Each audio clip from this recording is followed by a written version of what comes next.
বন্ধুরা, আমার চ্যানেলে আপনাদেরকে অনেক অনেক স্বাগত। আজকে করব পেয়ারা মাখা। নিয়েছি একটা পেয়ারা, জলজিরা, এমনি লবণ, একটা শুকনো লঙ্কা পুড়িয়ে নিয়েছি, আর এটা তেঁতুল, এটা জলজিরা, আর এখানে আছে কাসুন্দি। তো পেয়ারাটা প্রথমে কেটে নিই।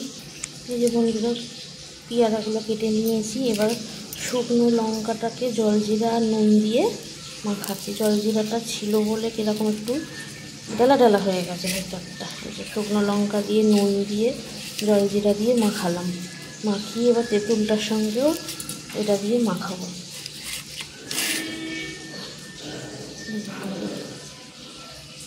এবার দেবো একটু কাসুন্দি।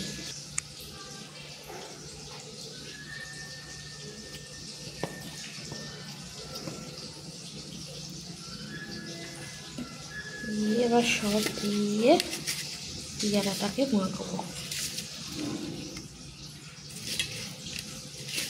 আপনারা এরকম করে খেয়ে দেখবেন বন্ধুরা, খেতে হেভি লাগে।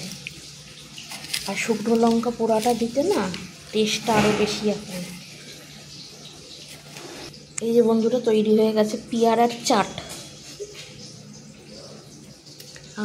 দেখে জিভে জল এসে গেল।